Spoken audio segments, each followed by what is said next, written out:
gukomeza kuduhiga, uradushaka w'iki Satani? Dore warize umwami akivuka, ahungira ku mugabane w'iwacu. Ntiwigeze umuha agahenge namba, wakomeje kumuhiga Satani. Waramusesereje mu butayu, ushaka kumutegera ku nda. Yahagaze mu mbaraga idasanzwe, agutsindisha koko handitswe ngo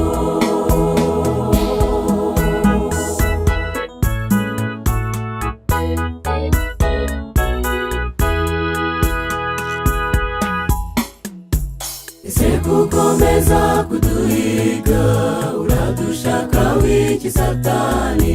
Dore wakomeje kumugenza, birangira ko kumumanikishije hariya yamanitswe i Karuvari.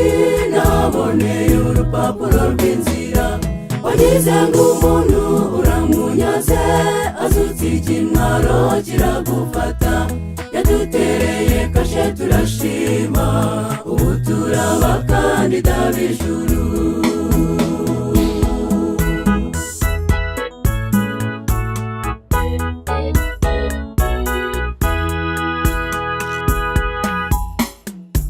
Ese gukomeza kuduhiga, uradushaka w'iki Satani? Wafashe ingabo 100 z'Abaroma, uzirindisha imva y'umukunzi. Wagira ngo umuheze mu gituro, umuntu umubonye umunyago. Wari wahomyeho ubushishi, dayimoni nazo ziragota. Yazukiye mu butware buhanitse, uko niko gutsinda k'umuntu.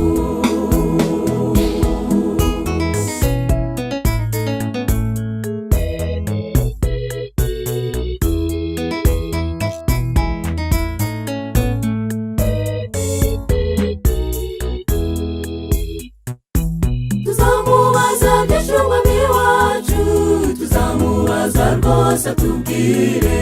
Tuzaba dufite amatwi yumva, ubwenge bwacu nabwo bugutse. Tuzamubaza ukuntu yabanaga n'abanyadini b'Abafarisayo. Tuzamubaza n'uko yahagaze ku gasongero ka rwa rusengero. Tuzamubaza ibyo mu gashyamba, atubwire ndetse iby'i Karuvari. Azatubwira ibya bisambo, cyane cyane ibya Disimasi.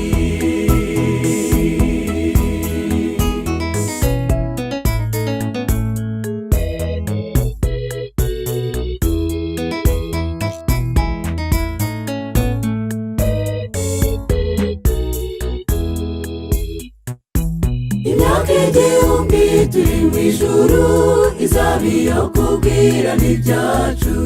Amakuru y'abagenzi na Yesu tuzayasoreza aho ngaho. Azagufatira cyo gishura, ahanagura amarira yanjye nawe. Azaduha amakamba dukwiye, tuzakorana nawe igitaramo. Azaduha uruhisho yaduhishiye, tuzakorana nawe igitaramo. Azagufatira cyo gishura, ahanagura amarira yanjye nawe. Azaduha amakamba dukwiye, tuzakorana nawe igitaramo. Azaduha uruhisho yaduhishiye, tuzakorana nawe igitaramo. Azaduha amakamba dukwiye, tuzakorana nawe igitaramo. Azaduha uruhisho yaduhishiye, tuzakorana nawe igitaramo.